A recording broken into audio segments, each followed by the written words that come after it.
Alright guys, what's going on? Welcome back to another episode in our career mode. Now today obviously we're still on the VTech setup and I'm trying my hardest to not get too down about this situation, but I've now got an engineer coming this coming Monday to try and fix another problem. By that point, hopefully, my internet will be back up and running and we can get back to the Football Manager, the My Player Career Story, the Road to Glory career mode, all of that sort of stuff. So on this Saturday guys, there's going to be a video today, no video tomorrow because I am away at my course on coaching, so that's what I'll be doing tomorrow. And then on the Monday, hopefully, he'll have fixed it by about 1 p.m. and we can all be good to go again. If not, then I will literally be screwing. It's been like a week now without internet, and that's just absolutely ridiculous. So I apologise for that, but we're back again today with another episode of Career Mode. And this one, we're facing Werder Bremen in the first part of today's episode. And I don't know what it is about us recently, but starting off games has not been our strong point because, again, like we were in the last episode, we found ourselves having to defend from the offset, and the first chance of defending, we completely messed it up, giving away a goal inside 4 minutes. Werder Bremen, Andre Schürrle, the man who put the ball in the back of the net. Not quite sure how on earth he's playing his football over at Werder Bremen, but hey, I'm not going to comment on that. They're actually not having a bad season here, Werder, so can't really say too much more than that. And we should have actually got on level terms. Davies going through, took a heavy touch, dribbled it straight into the goalkeeper. It was a poor effort. Now, if you don't know as well, this is actually a derby. So one of the derbies that Hamburg do in fact have. So there's more on stake here than just the points available. It's pride as well. And we then spent large parts of the game chasing it, trying to find an equaliser, trying to get ourselves back in the game after conceding that early goal. Eventually, we did just that. Davies fighting up, shot, blocked by the goalkeeper, fell in the box, and Kostic was the man to put it in towards the empty net and draw us level at 1 apiece. Werder Bremen 1, Hamburg 1, and it's all trying to get ourselves now another goal to potentially win the game. Other than the first chance that we had to defend, which we didn't do, and they scored, they didn't really throw much else at us. So again, it's one of these games where it's kind of, I don't like chasing games, but I seem to always dominate when I am a goal to nil down. So there is that to kind of think about. And whether or not that means that we need to improve defensively, I think we need a new number 1, which I will sign in today's episode. So you guys are going to look forward to that. But I don't really know, because defensively, we've had a pretty good record this season. Going forward, we're not terrible. We're not great, but we're not exactly terrible. But I don't know exactly what the weak point of the team is, because we're not conceding large amount of goals, and then certain games we are able to score. But I just think like the overall team in general isn't that great in terms of what we have. We've got a decent spine, but not good enough to probably challenge for the title. So a draw in game number 1 against Werder Bremen. We then took on Mainz, who were 17th or 18th at this point. So I decided to sim it and see if we could win the game by me not playing it. Well, we went 1-0 down. A Conor Plianka penalty, another player who has left his other club in the Bundesliga to join a weaker side in the Bundesliga. Conor Plianka, of course, was playing his trade over at Borussia Dortmund, I do believe.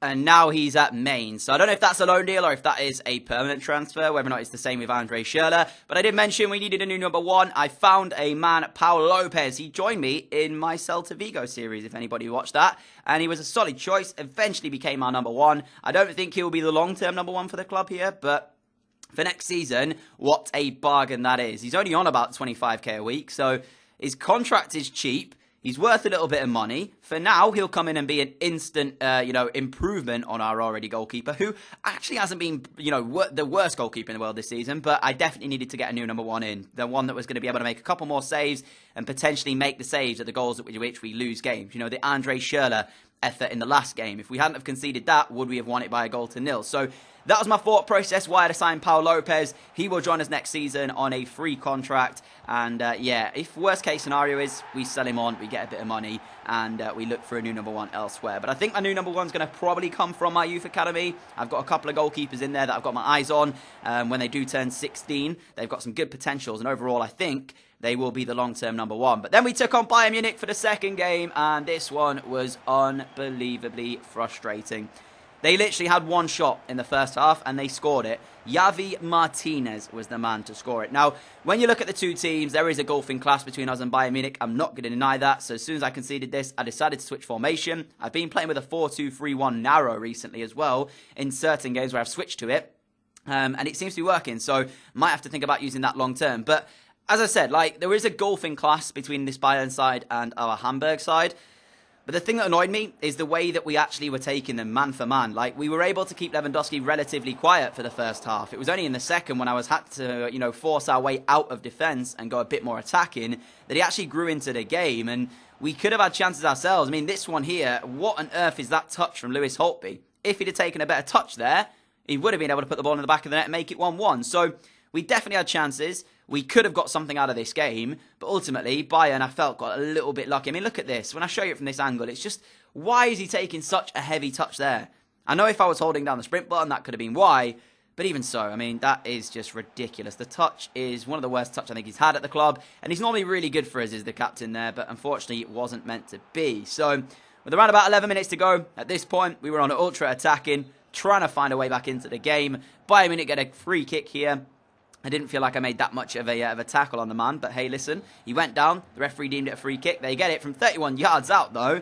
It is actually Lewandowski, I do believe, who hits this one, and it's only just wide of the corner. I'm not sure my goalkeeper actually had it covered, so on another day, that one might have gone in the top corner, and on another day, we might have got a draw out of this one. I don't think we deserve to win it. We didn't actually have a shot, I don't think, but at the same time, their goal that we conceded wasn't really, one of the goals which you would concede and say that you just got outplayed. I felt like it was a little bit unlucky on our part. So we defended well, just couldn't get the result, and ultimately we lost by a goal to nil against Bayern Munich, a team that this season haven't hit the heights. They're down in 6th place, maybe 5th now after that win, but yeah, they've really had a poor year here in this series, in this first season. So I'm sure next season they're going to bounce back and probably become a threat, but this year it's been all about Leverkusen and the likes of them. So Bayern, they've got a good side. Expect them to come back fighting next year, which is why I think we need to get as much as we can out of this first season so that we can build on it and try and, come back stronger next year. But the final game then comes against Stuttgart. As you can see right here, we absolutely battered them in this first half. I guess it was down to the fact that I didn't play very well in the first 2 games. I wanted to prove a point, and by the 35th minute, we had the opening goal. Kostic with his second of the episode so far. He scored the only goal against Bremen, and he scores the opener here against Stuttgart. Andy Carroll in the side as well. I actually dropped him for the first 2 games of this episode, even though he scored a screamer against Leverkusen in the last one. The only reason for that was because I wanted the pace of Davis and Arp up front rather than having Big Andy up there. But it was neither of the 2 strikers who got us off the mark in this one. It was actually Kostic. So we have to rely on him for his goals. I think in real life as well, he's actually playing up front for Hamburg, or at least he was last season. So maybe that is his correct position. I don't know, but I'm playing him out on the wing and seeing if that makes a blind bit of difference. With 5 minutes to go until the halftime break, though, Andy Carroll very nearly found another top bins, curling one goal bound, but it hit the top of the crossbar and came back out. Into the second half, Lewis Holtby on the right-hand side here, whips a good cross in. I think it's Davies who wins the header, comes to Andy Carroll, and for the first time since his transfer over to Hamburg, he has scored a header. I'm not even kidding, that's the first headed goal from Andy Carroll so far. And we are, 7, 8 episodes in now? It seems a bit ridiculous that I'm saying that, especially considering the fact that I would consider Andy Carroll's strength to be his heading. But hey, listen, I'm not going to complain. Cross goes out to Davis, he whips it back across, and there is Andy Carroll on hand to put it into the back of the net, make it 2-0, and that was pretty much securing the 3 points here. And there wasn't too long left before Davis then wanted to get on in the act, and he would find a third goal, sliding it into the bottom corner there, courtesy off the post, and it was Hamburg 3, Stuttgart 0.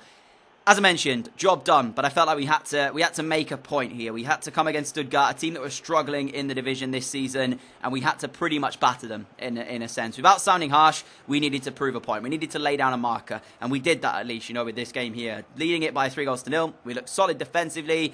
We were able to create chances. Andy Carroll on the score sheet, so I felt pretty confident moving forward after this game, and it could have got even better for us. Lewis Holtby in towards, I think it was, in fact, no wait, was it Holtby on the end of the shot? I'm not sure who actually played the pass into him, but anyways, shot went wide. It could have been 4. It wasn't 4, and that was pretty much how the game would finish, courtesy of one more chance here. Art playing it through towards Lewis Holtby. He gets in, he's on his left foot, cuts it back inside, looks to curl it in, but he doesn't get the curler correct. Goes wide of the post, and that summed up the final game of today's episode. So a win, a draw, a defeat. Could have been worse. We could have lost to Bremen. We did lose to Bayern, but we smashed Stuttgart, and that was at least what we had to do didn't give away a chance. I don't think they registered a shot on our goal at this point, so everything was very good indeed. 3-0 win, 3 points, and a good way to end today's episode. So that's it from me for today, though, guys. Thank you so much for watching this episode. If you did enjoy it, a like would be greatly appreciated. If you are new around here and like what you see, the subscribe button is down below. As I mentioned, guys, my internet is still down. I've got an engineer coming out on Monday, so hopefully that will fix the problem. We'll be back to normal from Monday then with that one. But, yeah, I don't know exactly whether or not that's going to be the case. So we'll find out on Monday come that time. I apologize again for all the issues. It's annoying for me as well. But that's it, guys. I will see you all again, hopefully on Monday, if not Tuesday, for another episode of the series. Catch you all then, guys. Adios.